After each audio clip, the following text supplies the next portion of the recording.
So we have a remarkably well-informed group of viewers, and they pay attention to what you folks are doing. And so we have a viewer from Minneapolis who says, in his opinion, his or her opinion, this session we have seen unprecedented use of omnibus bills. What are your thoughts on this method, and can we expect to see more of this in the future? Now, I don't know if we've seen unprecedented use of omnibus bills or not, but let's talk a little process here. What is an omnibus bill? Is he or she right about this, and should there be changes made? Who wants to take a run at this? Well, I would say that if you ask most legislators, there's good and bad with OM bills, right? The good part is that you get a bunch of stuff done fairly quickly, because there's a lot of bills that comprise a transportation bill or a K-12 bill. On the other hand, they can be poisoned real quickly. So there might be a lot of good things in an omnibus bill, but if someone sticks a lot of bad things in there that somebody else doesn't like, then you have a lot of trouble with it, and it gets to be political. Omnibus bills have been around a long time. Some of us would like to maybe see them go away, but they can be helpful, can be efficient, effective way of dealing with government. All the bills in an omnibus bill are heard in committee. They're debated at length, and before they get put in there. So there's good and bad about them, and I think most legislators would agree with that. And probably not likely to change anytime soon. No, I would agree. What do you think, Representative McNamara? Well, as the chief author of the House Environment Policy and Finance Bill, which is an omnibus bill, it's the finance bill for the PCA, Bowser, DNR. We do have a lot in an omnibus bill. That's what their purpose is, and I get people's frustration. Sometimes they'd like to have it all divided up more.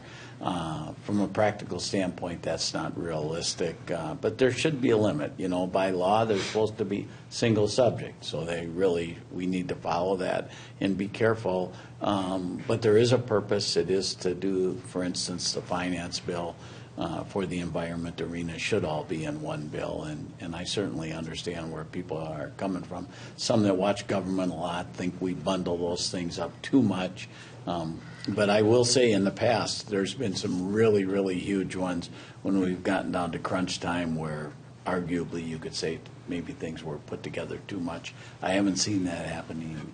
Do you think, based on your experience, that our viewers right, that there's more of use of that this year, or is it about the same? This is one of those things I suppose it's pretty hard to quantify. I'm not sure I would say there's more this year, but, we're still a week away, so maybe some stuff will get bunched up a little bit. I mean, to be honest, we have a lot in our environment omnibus bill this year.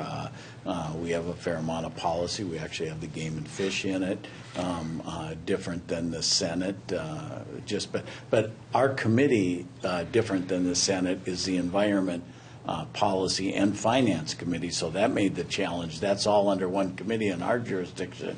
But in the Senate, the environment is divided up differently, and actually Senator Tomassoni has the finance for 3 different committees that we have in the House. He has the finance for jobs, ag, and environment, and those are 3 different finance committees in the House. So it is a challenge to put it together, but we've divided it up pretty well now, so I'm thinking we can come together. Any thoughts on this? I would just add, I think the omnibus approach is a necessary evil. There's no way that we could pass out these small provisions one by one on the Senate or House floors, and I think it's an opportunity for our committee chairs to put together a vision or a package of policy.